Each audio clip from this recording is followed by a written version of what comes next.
Bonjour et merci de nous retrouver pour la foi prise au mot, votre rendez-vous de formation. Nous poursuivons notre chemin de carême au milieu des dernières paroles du Christ et nous voilà arrivés à « En tes mains, je remets mon esprit ».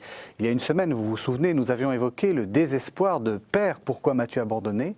Voici une belle déclaration de confiance. Alors comment la comprendre et comment la faire nôtre? Deux invités vont nous y aider. Le Père Guylain Lafont, bonjour. Vous êtes théologien et vous êtes moine bénédictin de la Pierre-qui-Vire. Et sœur Delphine Marie, bonjour. Bonjour. Vous êtes religieuse de l'adoration réparatrice. Alors avant de commencer à parler de « En tes mains, je remets mon esprit », juste présentez-nous votre congrégation de l'adoration réparatrice qui a eu un certain renom à un certain moment à propos de « Dieu existe, je l'ai rencontré », c'est ça? Tout à fait. Beaucoup encore cherchent la chapelle où s'est converti André Frossard. Donc c'était bien une chapelle appartenant à notre congrégation qui physiquement n'existe plus puisqu'elle était à la rue d'Ulm. Donc maintenant nous sommes à la rue Gay-Lussac, juste derrière.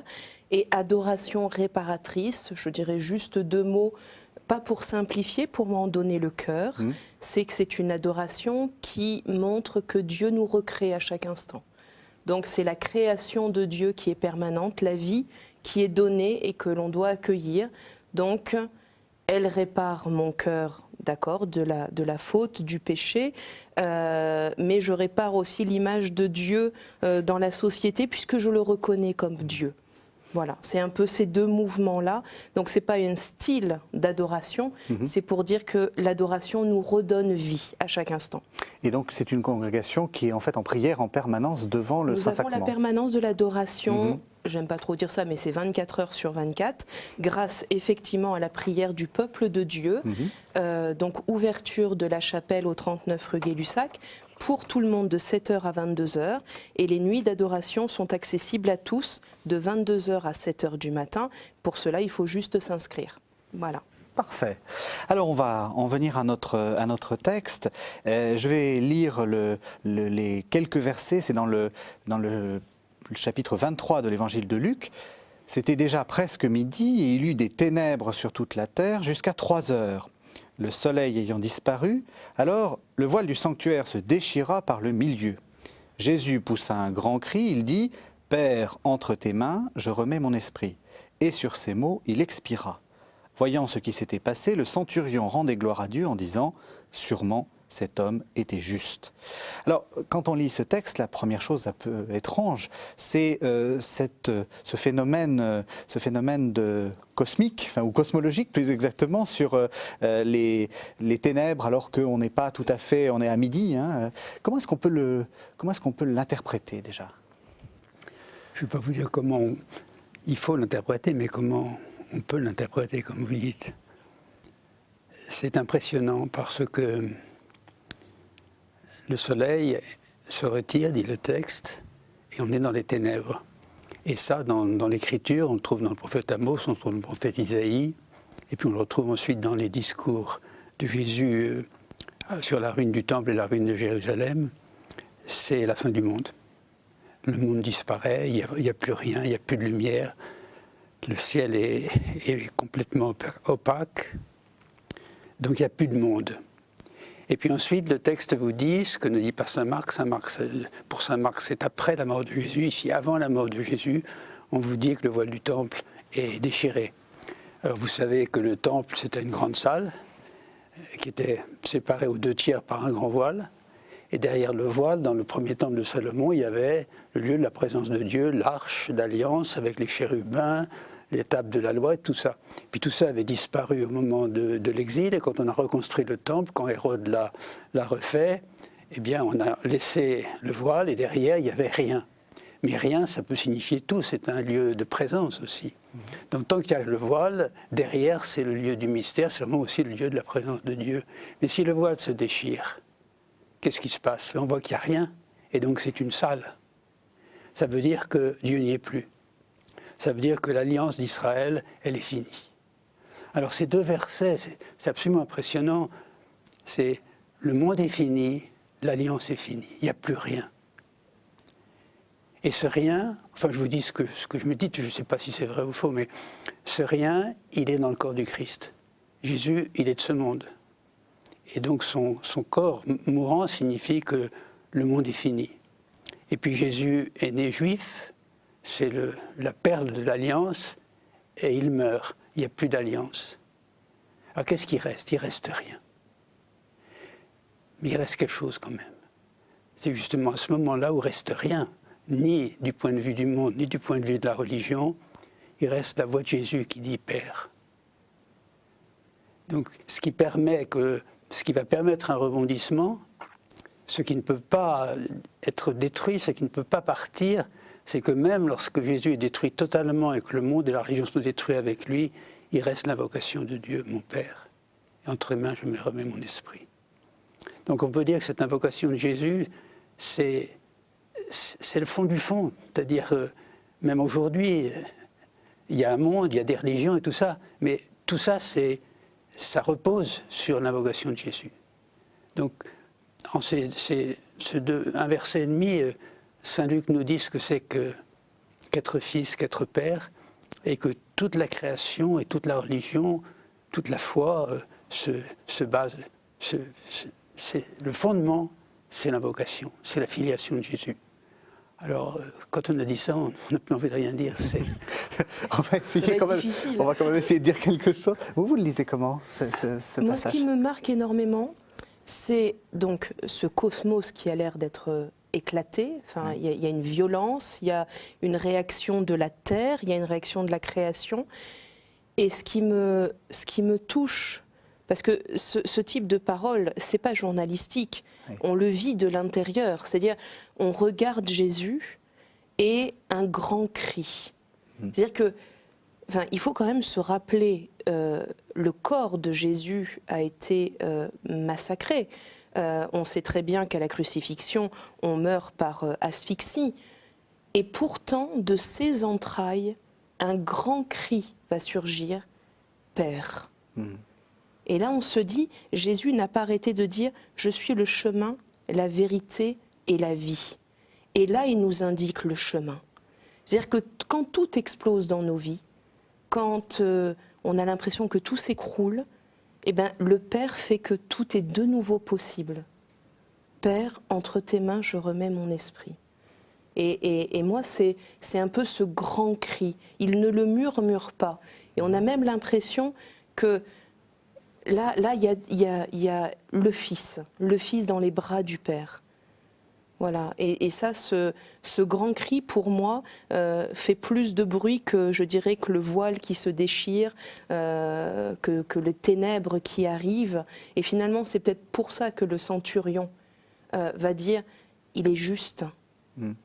Il est juste parce que c'est une parole de confiance qui sort du chaos. Ça, c'est extraordinaire. Et c'est notre espérance. Et c'est notre espérance. Vous voulez dire qu'on peut déjà la faire nôtre? On va essayer de voir quel sens ça a pour Jésus, mais on peut peut-être commencer tout de suite à tenter de l'actualiser. C'est quelque chose, enfin, on a aussi des chaos intérieurs.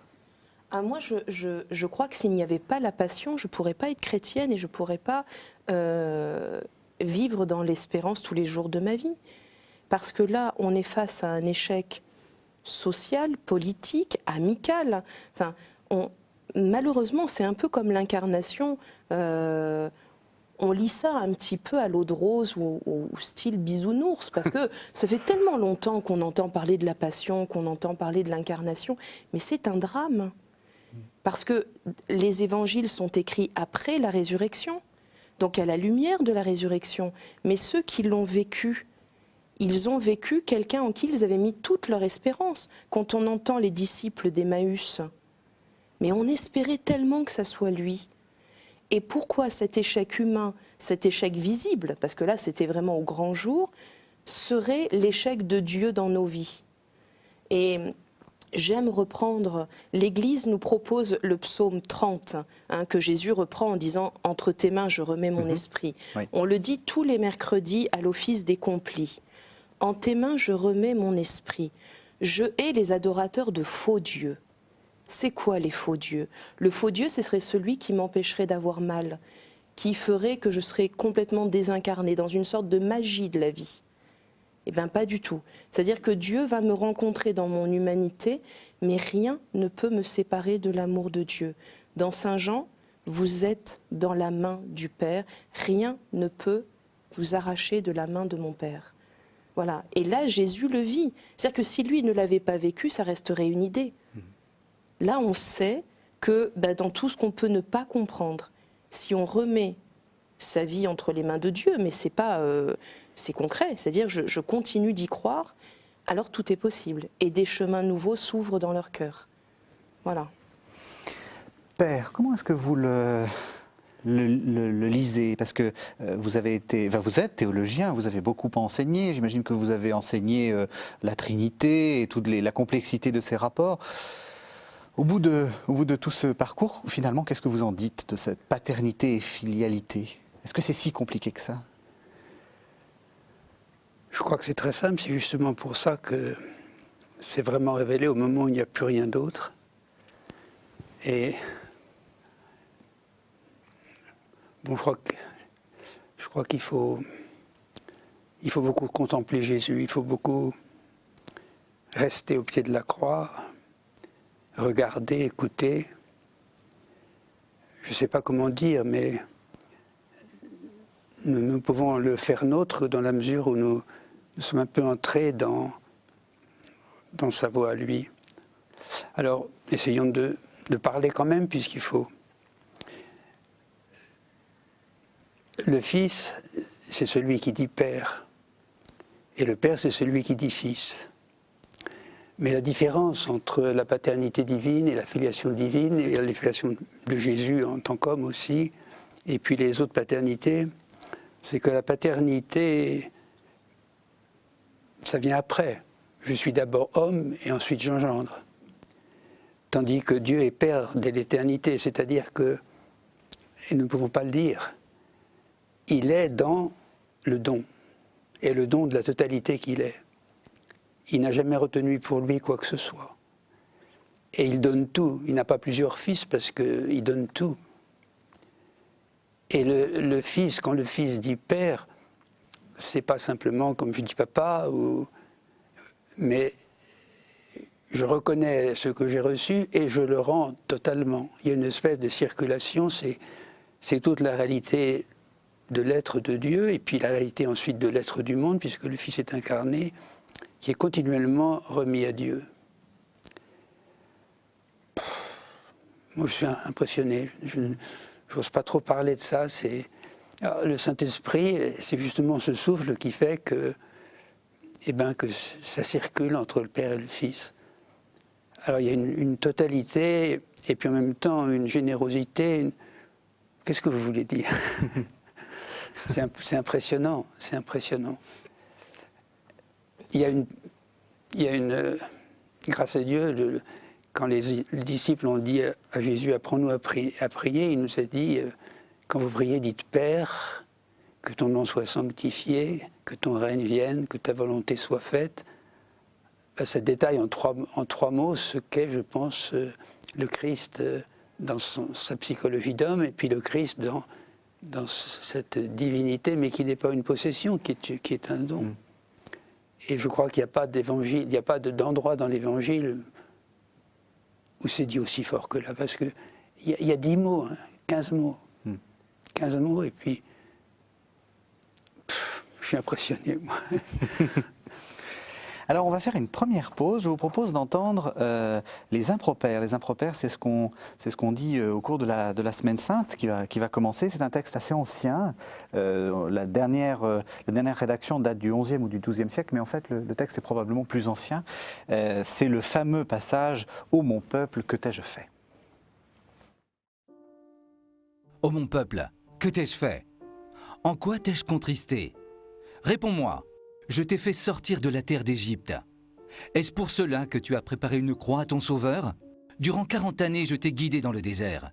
Je t'ai nourri de la manne. Et je t'ai fait entrer dans un pays d'abondance. Est-ce pour cela que tu as préparé une croix à ton sauveur? Qu'aurais-je dû faire pour toi que je n'ai point fait? Je t'ai planté comme ma vigne la plus belle, et tu ne m'as donné qu'un jus amer, du vinaigre pour étancher ma soif. D'un coup de lance, tu as percé le cœur de ton sauveur. Moi, j'ai ouvert devant toi la mer. Et toi, d'un coup de lance, tu m'as ouvert le côté. Moi, j'ai marché devant toi dans la colonne de nuée. Et toi, tu m'as conduit au prétoire de Pilate. Moi, je t'ai nourri de la manne dans le désert. Et toi, tu m'as donné des soufflets et des coups de fouet. Moi, je t'ai fait boire l'eau vive jaillie du rocher. Et toi, tu m'as fait boire du fiel et du vinaigre. Moi, je t'ai élevé au-dessus des autres par ma toute-puissance. Et toi, tu m'as élevé sur le gibet de la croix. Ô mon peuple, que t'ai-je fait? En quoi t'ai-je contristé? Réponds-moi. Alors, ce texte des Impropères, justement, c'est assez intéressant parce que c'est un texte de reproche. Est-ce que vous sentez... Enfin, comment l'articuler avec ce que Jésus dit à ce moment-là? Quand vous devez le dire pendant la semaine sainte, comment vous le... C'est pas un texte de reproche. C'est un texte d'un trop-plein d'amour qui n'est pas accueilli. C'est-à-dire qu'il n'y a pas de reproche dans l'amour. On dit l'amour bannit la crainte. C'est-à-dire que c'est Dieu qui dit « Mais qu'est-ce que je peux faire de plus pour que tu comprennes à quel point je t'aime ?» Voilà, et donc il décrit tout ce qu'il a fait. Et il décrit « Là, tu m'as pas accueilli. Là, tu m'as pas accueilli. Qu'est-ce que je peux faire de plus ?» Mais je crois qu'il est prêt à faire encore plus si on lui disait « Écoute, là... » Et en Jésus, il a tout fait. C'est-à-dire que vraiment, Jésus est venu nous révéler le cœur du Père. Donc, dans tout ce que l'on peut lire là, c'est le cœur d'un Père qui s'exprime, c'est pas quelqu'un qui fait ses comptes. C'est une surabondance d'amour en disant « Mais quand est-ce que tu vas m'accueillir » À la limite, si on pouvait imaginer Dieu en train de pleurer et se mettre à genoux devant nous, je pense qu'on pourrait le faire. Voilà, je t'ai tout donné et je continue à le faire. Et tous tes noms n'arrêteront jamais ma grâce. C'est-à-dire que mon amour est inconditionnel. Je ne peux pas faire autrement que de me donner entièrement. Le jour où tu es prêt, je suis là. Et ça, c'est extraordinaire. On arrive à un moment où tout le monde rejette Jésus, même ses plus proches, on pourrait dire amis. Et d'ailleurs, je suis très impressionnée quand dans le jardin des Oliviers, il va dire « Ami, fais ta besogne » à Judas. Jésus ne ment pas. Il redit son amour à Judas malgré l'acte qu'il va poser. Donc rien ne peut nous séparer de l'amour du Père, mais on est des êtres libres. Donc il faudra un moment faire un acte d'ouverture ou un acte de refus, mais qui sera jamais définitif, qui sera jusqu'au bout. Jésus, je frappe à la porte. Si quelqu'un ouvre, je rentrerai chez lui. Et ça, c'est merveilleux. Vous êtes d'accord ? Bien sûr, je suis d'accord. Je voudrais seulement reprendre un mot que la sœur a dit, c'est l'amour. Et bon, j'aimerais dire une chose là, qui me tient à cœur. On parle beaucoup de la miséricorde. C'est un mot que je n'aime pas beaucoup. Parce que la miséricorde a devant soi un miséreux, tandis que l'amour a devant soi un aimé. Et moi, je pense que Dieu ne fait pas miséricorde au sens que, voilà, je te fais miséricorde. Dieu aime, et donc il se trouve toujours devant l'aimé, et que l'aimé soit en bonne situation, en mauvaise situation, Dieu aime. Et ça, je trouve que c'est une affaire de père aussi. Je ne pense pas qu'un père fait miséricorde à son fils. Un père, il l'aime. Voyez. Alors, je crois qu'on a beaucoup à aller encore plus à fond que la miséricorde, qui est le fait que Dieu est amour, et que l'amour est un don total, trinitaire, et donc, comme disait la sœur, quand je n'ai pas de réponse, je dis, écoute, qu'est-ce que je peux faire d'autre? On a beaucoup, je crois, à découvrir l'amour. L'amour, c'est en même temps, l'amour, c'est la mort, et on ne peut pas aimer sans perdre sa vie, et perdre sa vie au point d'éventuellement d'accepter qu'en face, ce ne soit pas reconnu, et recommencer à... Dieu est amour, c'est des choses, c'est incroyable. Alors, j'aimerais qu'on commente un peu la suite de la parole. Donc, on a commenté le Père, et puis il y a le « entre tes mains, je remets mon esprit ». Et j'aimerais que vous disiez quelques mots de des mains de Dieu. Dieu a donc des mains. Il a un cœur, donc oui. Il a forcément des mains. ça va de pair. Ça va de pair, voilà. Comment est-ce qu'on le... Soyons concrets. Vous passez votre vie en adoration, si j'ose dire, enfin, une partie de votre vie. Si, en espérance, je passe ma vie en adoration, oui. D'accord.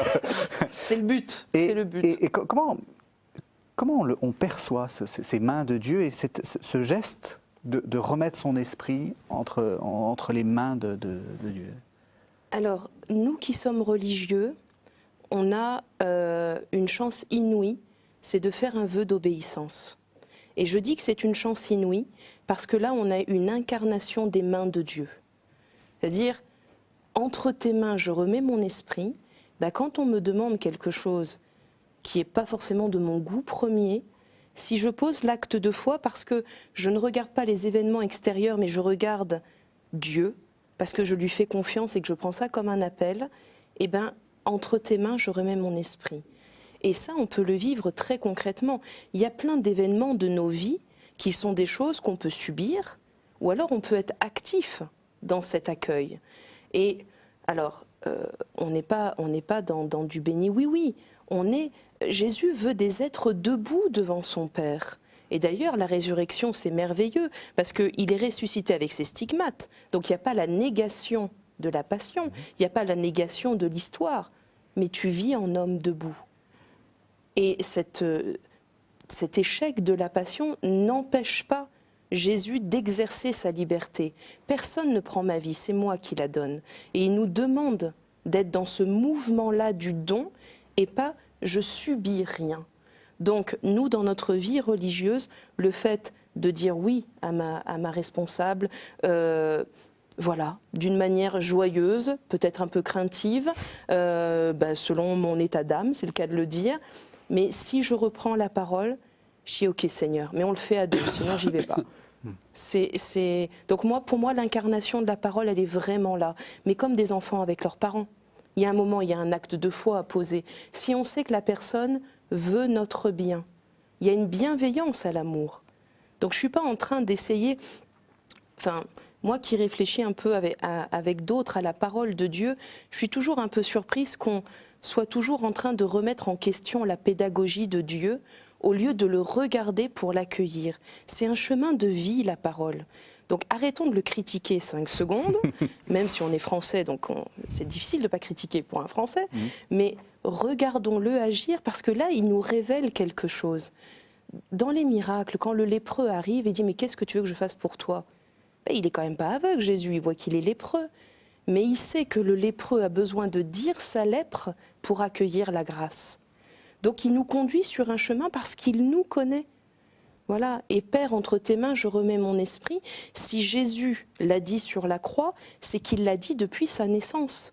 C'est pas une génération spontanée où il s'est dit sur la croix, bah tiens, il serait peut-être temps que je lui donne, je lui remette mon esprit. Et Mère Marie-Thérèse, notre fondatrice, dit que le don total de Jésus au Père s'est fait dès Nazareth, qui a duré quand même 30 ans sur 33 ans de vie terrestre.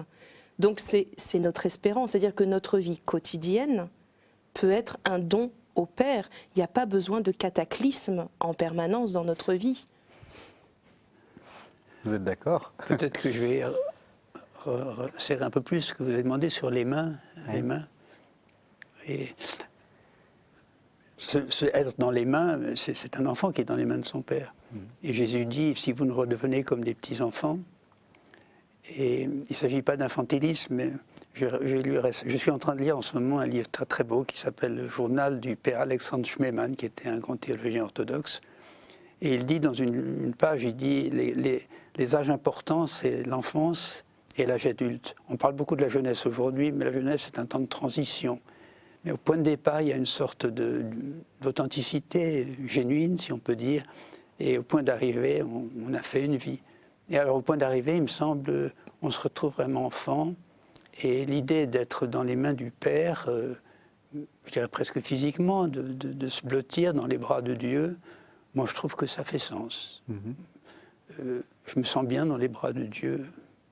J'ai porté là un texte de Dietrich Bonhoeffer, ce grand saint du XXe siècle, qui est mort, donc pendu par les Allemands, et qui a vraiment beaucoup travaillé, aussi intellectuellement. Il disait, la question de savoir ce qu'est le christianisme et qui est le Christ pour nous aujourd'hui me préoccupe constamment. Donc c'est un homme qui a vraiment pensé. Mais là, au moment où il sait que tout est fini, la dernière lettre qu'il écrit, il dit ceci à un de ses amis, « Je suis si assuré d'être dans la main de Dieu et sous sa conduite que j'espère rester dans cette certitude. Tu ne dois jamais douter que je poursuis dans la reconnaissance et la joie le chemin sur lequel je suis conduit. Ma vie passée est comblée de la bonté de Dieu Et l'amour rédempteur du crucifié couvre ma faute. Bon, je pourrais continuer, c'est admirable ce passage-là. Puis je peux dire humblement, moi je me retrouve là-dedans. Je me retrouve là-dedans. Voilà. Et nous tous, hein, je suis si assuré d'être dans la main de Dieu et sous sa conduite. Ne jamais douter, poursuivre dans la reconnaissance et la joie. Il dit ça après 2 ans de prison, avec son beau-frère qui va être tué le même jour que lui, son frère, un autre frère et un autre beau-frère qui va être tué 15 jours après. Enfin, c'est absolument dramatique. C'est le drame de la croix, si vous voulez. Oui. Et bien voilà, il dit comme Jésus, en tes mains je remets mon esprit, dans tes mains, voilà. Oui. Et c'est très... Je trouve que c'est très plaisant d'être dans les bras de Dieu. Oui, et c'est très concret. Enfin, Dieu est Dieu et cela suffit. C'est une des paroles de La sagesse d'un pauvre d'Éloi Leclerc, après tout ce passage un peu douloureux de saint François d'Assise. Et la dernière phrase, c'est Dieu est Dieu et cela suffit. Et c'est pour ça qu'il faut fixer son regard sur Jésus qui nous révèle qui est Dieu. Parce que on se fabrique souvent notre Dieu selon ce qui nous arrange. Et on le dit bien, la prière d'adoration est indissociable de la parole de Dieu. Parce que celui qu'on va adorer avec le Christ, parce que l'adoration, c'est quand même le Christ qui se donne au Père. Donc on s'associe à ce mouvement-là. Quel est ce Père ? Et il n'y a que Jésus. Jésus est le révélateur du Père. Il n'y en aura pas avant, il n'y en a pas eu après. Il y a eu des annonciateurs. Mais toute la révélation est dans le Fils. Et je me dis, mais passons du temps avec les Écritures. C'est bien de lire des commentaires, ça ouvre le cœur. Mais là, moi, il faut que je me mouille. Et je me mouille avec mon cœur, avec ma réalité quotidienne. Et je dis souvent aux gens, mais ouvrez la parole de Dieu, regardez Jésus. On passe souvent au 1er, 2e, 3e, 4e degré. Arrêtons. Enfin, Jésus il se rencontre avec le cœur, la tête, parce qu'il nous prend pour des gens intelligents et qu'il nous a créés intelligents comme il a pu, et on en fait ce qu'on peut après. Mais c'est profondément qu'on va le rencontrer, parce que c'est ça qui reste dans l'épreuve. C'est pas la tête qui reste, c'est le cœur. Alors, je continue, donc j'étais entre tes mains et je remets mon esprit. Alors, il y a quelque chose de peut-être de simple, je meurs en fait. Est-ce qu'on peut trouver quelque chose de plus compliqué là encore? Est-ce que le théologien a des choses à dire sur les rapports entre le Père, le Fils, l'Esprit, ou est-ce qu'il faut en rester à des choses simples? Je crois qu'il faut rester au simple. Vous savez, la théologie, c'est un très beau travail, il n'y a pas de problème, ça apprend beaucoup de choses, mais bon, ça conduit au silence, j'espère, ça conduit à... Mais pour articuler avec ce que dit la sœur tout à l'heure, elle a parlé de la parole de Dieu et de la lecture de l'Écriture sainte. Et il me semble que lorsque nous pratiquons effectivement la lecture de l'Écriture sainte, régulièrement, eh bien, il y a une sorte d'esprit qui entre en nous. Si je lis tous les jours Libération, par exemple, ou si je lis tous les jours Le Figaro, ce sont 2 journaux, bon... À force de lire la même chose, je finirai par penser Figaro, penser Libération. Ce qui n'est pas mal, ce qui est bien, chacun pour soi. Mais si je lis l'Écriture, je penserai Jésus-Christ, ça sortira. Et c'est ça l'esprit, je crois. L'esprit, par définition, c'est pas une parole, donc ça ne se touche pas. D'ailleurs, c'est de l'eau, c'est le vent, c'est le feu, c'est tout ce qu'on ne peut pas toucher. Donc on ne peut pas parler de l'esprit. Mais c'est ce qui nous permet d'apprécier la parole, et puis c'est ce qui jaillit de la parole. Et je crois que, moi je crois c'est vraiment ça, quand on pratique la parole de Dieu, mais de manière un peu constante, on finit par penser chrétien, et penser chrétien, c'est l'Esprit Saint. Je dis ça comme ça, je ne sais pas trop. Hein. Et puis il y a un réel dialogue qui se fait avec Dieu. Vous voyez, il y a des situations où il y a une parole qui remonte. Le Seigneur nous parle vraiment, donc par notre intelligence, notre conscience, qui est ajustée à la volonté de Dieu par la prière et puis surtout par les sacrements. Et enfin, moi, je me souviens d'une situation un peu rigolote. On m'avait demandé un truc que je trouvais ridicule. Et j'étais dans le jardin en pestant et en disant « Mais Seigneur, mais c'est complètement stupide ce truc-là ». Et me revient dans le cœur quand celui qui était lépreux, on lui demande d'aller se jeter 7 fois dans le Jourdain. Il dit « Bon, c'est bon, il y a de l'eau chez moi ». Et ses serviteurs qui lui disent « Mais Naaman, on t'aurait demandé quelque chose de compliqué, combien plus tu l'aurais fait ?» Et là, je dis « Ok, Seigneur, arrêtons de regarder l'humain et ça va, je te fais confiance sur ce chemin-là. » Vous voyez, donc c'est pas de dire c'est super intelligent maintenant ce qu'on me demande, donc c'est pas biaiser mon intelligence, mais c'est d'aller au-dessus, vous voyez, pardonner, aller au-dessus, c'est un don au-dessus d'une petite logique humaine. On est tellement restreint dans notre façon de voir les choses, c'est un acte de confiance. D'accord, là je comprends pas tout, mais ce que je comprends c'est que si je le fais, je suis avec toi, donc ça vaut le coup. Voilà, je pense que ça peut s'incarner comme ça dans nos vies. Le Seigneur va faire remonter des paroles, mais pour qu'elles remontent, il faut qu'elles rentrent. Hein. Et ça, c'est de longue haleine. Oui.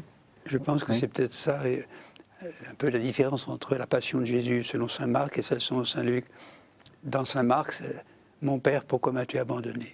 Et puis ça se termine là. Il meurt vraiment, enfin c'est l'élément de la détresse, si vous voulez.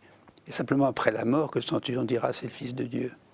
Tandis que chez saint Luc c'est apaisé. Avant de mourir, le Christ, bon, tout cet apaisement dont vous parlez, il manifeste que, et donc qu'il l'a eu. Et quand il dit mon Père, à ce moment-là, c'est très paisible.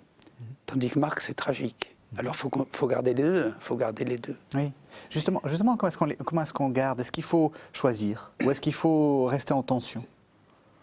Parce que comment est-ce qu'on peut comprendre finalement ce « en tes mains je remets mon esprit », c'est finalement j'ai confiance et tout va bien? Ou est-ce qu'il y a quelque chose de plus profond? Parce qu'il ne dit pas ma vie, il ne dit pas ma volonté, il dit mon esprit. Oui. Je ne sais pas. Je ne sais pas. Pour que vous disiez, faut-il choisir entre une parole qui est de détresse et une parole qui est de paix? Moi je dirais que ce sont deux aspects de notre esprit finalement. Notre esprit est parfois en grande détresse et notre esprit est parfois en grande paix. Alors quand c'est la détresse, il faut essayer de faire jaillir la paix. Et grâce à Dieu, on a notre Père. Donc avec notre Père, on s'en sort toujours. Et puis, si c'est la joie, si c'est la paix de l'invocation, bon, enfin, garder une petite distance, je ne sais pas comment vous dire, laisser la place à la détresse qui est aussi dans notre... Je crois que notre cœur, il est fait de détresse et de paix, il n'y a rien à faire. Oui. Si avec de la détresse, ce serait le désespoir. Si avec la paix, ce serait un peu superficiel, si on peut dire. Oui. Mais les deux, je crois que c'est la vie de l'homme, quoi. Justement, c'est la profondeur. L'esprit, c'est tout ce que je suis. La volonté, ça peut être une partie de moi, mais l'esprit, c'est tout. Voilà, je me remets entièrement. On n'a pas pu me le prendre, on a pu massacrer mon corps, on a pu m'empêcher de parler, on peut m'empêcher d'enseigner, mais on ne pourra jamais m'empêcher d'avoir confiance en toi. Et je crois que dans le texte que vous lisiez tout à l'heure, on peut vivre les situations les plus tragiques, personne ne peut nous enlever la présence du Père en nous. Et moi, je suis très touchée dans la parole de Saint Jean, quand il dit « Il faut que le monde reconnaisse que j'aime le Père. Et l'amour dont je l'ai aimé, je vous le propose pour que vous le viviez à ma suite. » Enfin, il y a un don qui est immense là, qui nous est donné. Et comme dit souvent une de mes sœurs, quand on sait qu'on va mourir, on dit l'essentiel. Donc là, on a notre héritage. Suivez-moi dans le don, parce que c'est la vie, mais la vie avec un grand V. Donc mon esprit, pour moi, c'est qu'il y a... Je ne te donne pas qu'un peu. Je te donne entièrement tout ce que je suis. Et ce qu'on ne pourra jamais me prendre. La passion est pleine d'espérance. Alors je vous propose de faire une seconde pause en entendant ce que Benoît XVI a dit lors de sa catéchèse toute récente du 15 février 2012. Justement, il commentait les dernières paroles du Christ. Donc on écoute le pape. Chers frères et sœurs, l'évangéliste Saint Luc rapporte 3 paroles de Jésus quand il fut élevé sur la croix. La première, « Père, pardonne-leur, ils ne savent ce qu'ils font », est une intercession au Père pour le pardon de ses bourreaux. Jésus accomplit ainsi l'amour des ennemis qu'il avait enseigné à ses disciples. Et il affirme que le motif de sa demande est le fait de ne pas savoir, de l'ignorance, pour laisser ouvert le chemin de la conversion, comme l'attestera le centurion reconnaissant Jésus le juste, le Fils de Dieu. La seconde parole exauce bien au-delà de sa demande le bon larron, crucifié lui aussi. Jésus l'assure d'être aujourd'hui avec lui dans le paradis. Il donne la ferme espérance que la bonté de Dieu peut nous toucher jusqu'au dernier instant, aussi difficile qu'ait pu être notre vie. Enfin, la dernière parole, « En tes mains je remets mon esprit » est reprise d'un psaume. C'est une affirmation renouvelée et confiante d'abandon au Père. Comme il l'avait annoncé, Jésus a été livré aux mains des hommes, mais c'est dans les mains du Père qu'il remet son esprit, accomplissant tout. Chers amis, dans cette attitude de Jésus au moment de mourir, puisons la certitude que nous aussi, malgré les épreuves et la souffrance, nous ne tomberons jamais des mains de Dieu. Il nous a créés, nous soutient et nous accompagne tout au long de notre vie.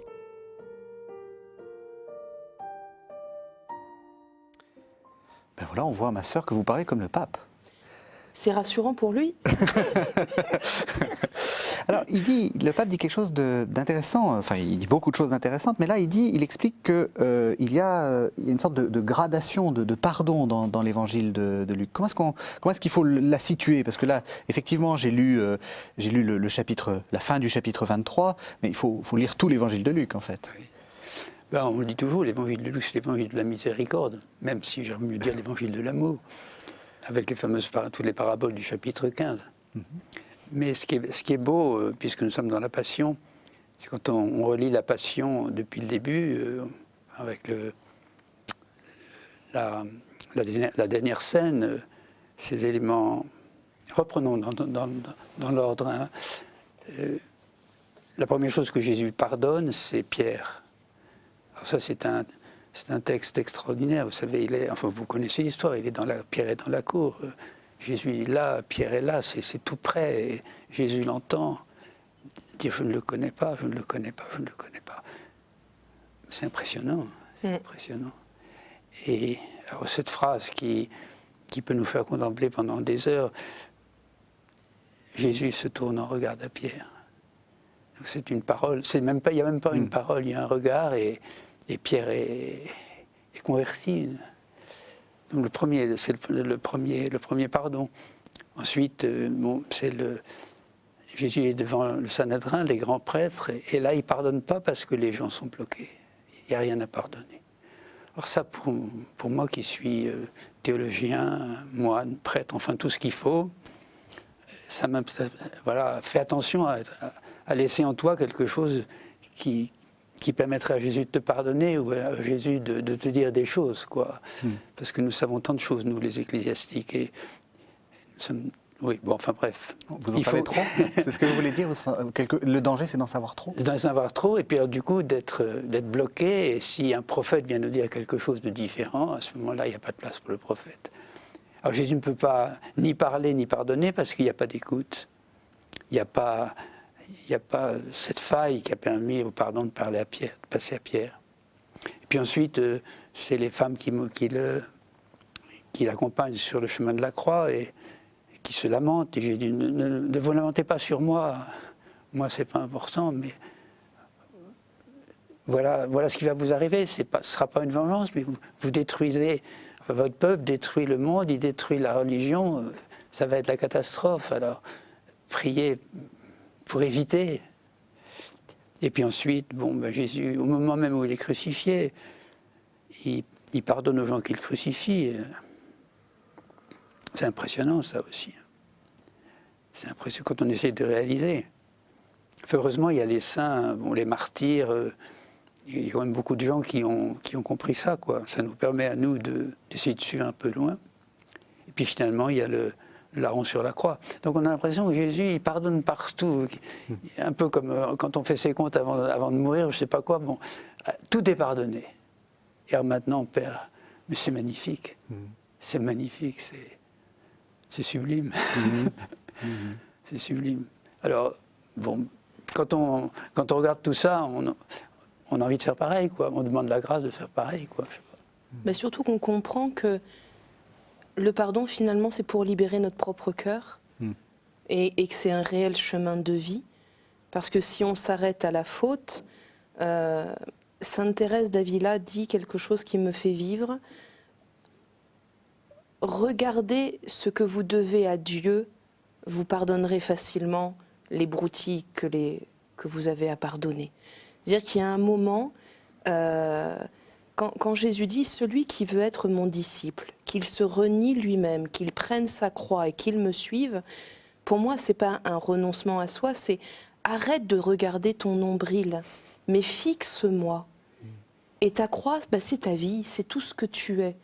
Mais ça ne t'empêchera pas de me suivre. » Mais il faut d'abord cet acte de conversion, c'est-à-dire je décide, comme disait notre confesseur qui est chez le Père éternel maintenant, ma sœur, un jour vous découvrirez que Dieu est beaucoup plus intéressant que vous. Et ça m'a, mais vraiment, ça a été une parole de vie. Parce que occupons-nous un peu plus de Dieu, parce qu'on lui parle tellement de nous, donc c'est très bien, parce que voilà, il y a un dialogue. Mais là, Jésus est en train de nous fixer sur le Père. Que ce temps de cette semaine sainte, on s'oublie un petit peu pour regarder Jésus et son Père. Parce que ça va être source de vie pour nous pendant toute l'année. S'il y a des temps liturgiques, c'est le pain de la route. Donc, ne passons pas à côté trop vite.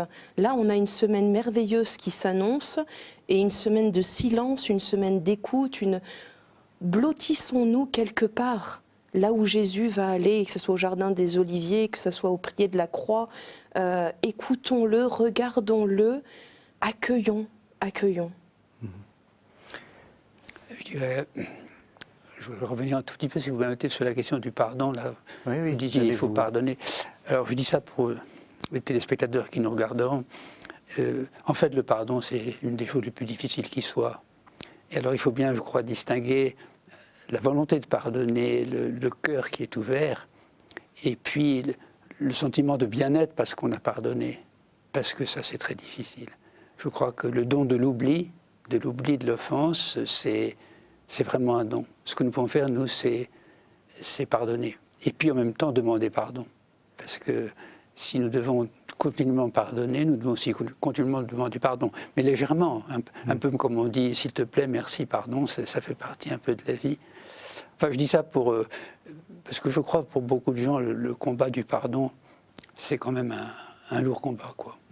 Alors, faisons-le par la volonté, et puis attendons que le don nous soit fait. Et tout le monde a dans sa vie, je pense, l'expérience que des choses impardonnables ont été pardonnées et qu'on ne s'en souvient même plus. Ça, c'est la béatitude, quoi. Oui, puis c'est une grâce à demander. La volonté d'intention de mon cœur. Je ne suis pas capable. Enfin, un sentiment, il est ni bon ni mauvais, c'est ce qu'on va en faire, qui va être de l'ordre du péché ou de l'ordre de la grâce. Donc, je suis blessée. Est-ce que je me tourne vers le Père ou est-ce que je cherche la vengeance? Je me tourne vers le Père, mais j'ai quand même mal. Il fera le reste. Il fera le reste. Donc, je crois que c'est l'intention du cœur, comme disait la petite Thérèse. C'est le désir qui vous appartient, pas la capacité d'accomplir. Ça s'accueille aussi. Alors pour terminer, j'aimerais qu'on commente la phrase du centurion. Il rendait gloire à Dieu en disant « Sûrement cet homme était juste ». Alors, vous passez vous passez votre temps en adoration. Vous êtes un peu le centurion. Est-ce que c'est pas nous, ce centurion? Je veux dire par là, de voir Jésus, de voir le Christ, ce cri du cœur de dire « Il est juste ». Alors, c'est un cri du cœur qui est à la fois personnel et communautaire. C'est-à-dire que, je reprends les écrits de notre fondatrice, elle nous dit « Si vous ne feriez que passer votre vie à dire qu'il est là, elle serait déjà bien employée. Il n'y a pas grand-chose d'autre à faire. Mais je ne peux pas dire « il est là » si je ne le rencontre pas. Donc c'est une deuxième phase de dire il est là. La première phrase, ça sera d'être avec le Christ. Donc le centurion, il a dû regarder, il a dû ouvrir le cœur, il a écouté. Donc le centurion a été présent. Il n'a pas été un spectateur un peu lointain, il a accepté d'être touché. Et c'est pour ça qu'il a pu dire une parole. Il était vraiment juste. Je crois qu'il l'a aimé, le centurion. Il y a eu un moment de compassion. Enfin, cet homme qu'on a martyrisé, on a dit tout et n'importe quoi sur lui, là, le centurion, il a compris quelque chose de Jésus dans « Entre tes mains, je remets mon esprit ». Et c'est beau de se dire que Dieu nous aime tellement qu'il nous fait participer à sa vérité. Enfin, on est capable de Dieu. Dans ce qu'on est, on est capable de Dieu. Et du coup, oui, c'est vrai que moi, dans ma vie d'adoration, je peux être capable de dire « il est vraiment là ». Mais ce sera ma qualité de présence qui le dira. Ce ne sera pas le fait qu'extérieurement, je vois dans la foi que l'hostie consacrée est sur l'autel. Et je crois que c'est toute la différence de la vérité d'une vie. On ne peut témoigner, finalement le témoignage, c'est pas quand on le veut, c'est quand il nous dépasse. Ce « il est juste », c'est pas un peu faible? Comment vous l'entendez, ce « il est juste » ? Ben, je ne sais pas. Je me suis souvent posé la question. J'étais dans les dictionnaires et les commentaires. Mais vous savez, quand il y a une difficulté dans l'écriture, on peut être absolument sûr que 9 fois sur 10, le commentaire dira c'est difficile, il proposera une solution, mais bon. Parce que autant chez Saint Marc, c'est puissant. Vraiment, cet homme était le Fils de Dieu. Là, après cette confession du Père et ce pardon total, c'est tellement énorme que le mot juste, il fait un petit peu rikiki, si je peux dire. Mais voilà, il doit y avoir une réponse, mais je ne l'ai pas. Voilà. Et vous, qu'est-ce que vous dites? Vous dites il est juste? Quand vous le voyez, qu'est-ce que vous dites? Supposons que vous étiez... mettez-vous dans la peau du centurion, comment est-ce que vous auriez parlé?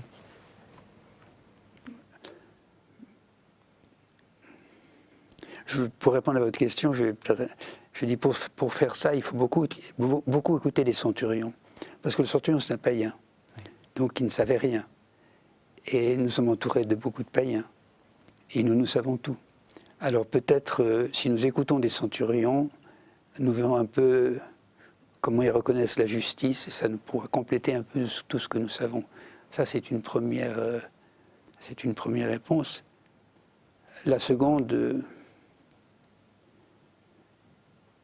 Je pense que la seconde, nous qui avons la chance d'être chrétiens, nous ne disons pas celui-ci est injuste, nous disons Seigneur. Alors, ce qui me frappe tous les deux, parce que on en a quasiment à la fin, c'est vous insistez vraiment sur le fait de se désencombrer. Vous vous dites, on sait trop de choses, vous vous dites, on a trop d'idées, c'est un peu la même chose. Vous parlez de la Semaine Sainte. Qu'est-ce qu'on pourrait faire pour la Semaine Sainte pour se désencombrer un peu? Peut-être donner du temps gratuitement. L'Église propose une liturgie quand même assez fournie pour les temps qui nous préparent à Pâques. Organiser son emploi du temps pour pouvoir participer, parce que c'est une prière d'Église, c'est la foi de l'Église, c'est quelque chose aussi qu'on donne au monde.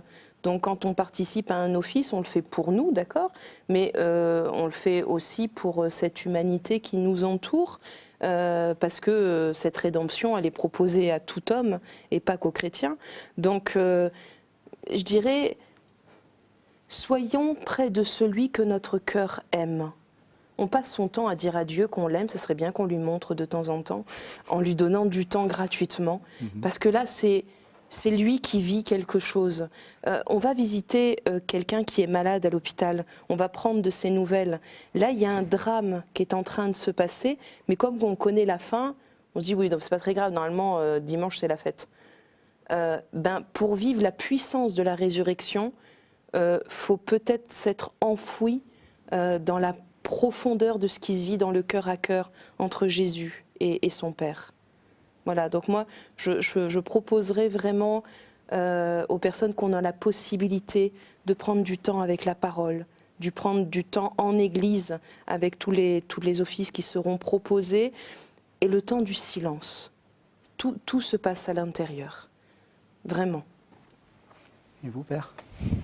Ben, je dirais comme la sœur, peut-être en soulignant le dernier élément, c'est-à-dire, d'ailleurs la liturgie nous le propose aussi, pour ce que nous pourrons faire, parce qu'il y a des pères et mères de famille, il y a des gens au boulot, c'est pas comme autrefois. Autrefois, c'était quand j'étais jeune, c'était beaucoup plus simple d'aller aux offices. Aujourd'hui, il y a tellement rue par tous les bouts. Mais ce qu'on peut toujours faire, me semble-t-il, c'est, même au bureau, même en s'occupant des enfants, le vendredi à 3 h, je peux pas aller. Si je peux aller au chemin de croix ou à la liturgie, j'y vais. Mais si j'y vais, il faut que j'y aille aussi avec du silence. Si je n'y vais pas, que je me souvienne du Christ. Voilà, se souvenir du Christ. Je crois que c'est se souvenir du Christ, mais un souvenir, voilà. Eh bien, merci à tous les deux. Alors, Père Guylain Lafont, vous avez écrit de nombreux livres, je rappelle 3 d'entre eux. Le premier, Imaginez l'Église catholique, tome 2, l'Église en travail de réforme, peut-être juste un mot. Je dirais non, oui et non. Il faudrait trop de temps. J'aimerais mieux que vous disiez, puisque vous allez parler d'un autre qui s'appelle Dieu, le temps et l'être. Oui. Et là, j'ai beaucoup travaillé, beaucoup écrit, justement, sur mourir pour nos péchés. Et j'ai fait là un petit commentaire de Saint Marc et de Voilà. Saint Luc. Alors, c'est voilà. Que nous est-il permis d'espérer au CERF? Vous avez cité Dieu, le temps et l'être. Voilà. Et qui est Jésus? Jésus. Merci à tous les deux. Vous pouvez retrouver cette émission sur notre site www.ktotv.com. Merci de nous avoir suivis.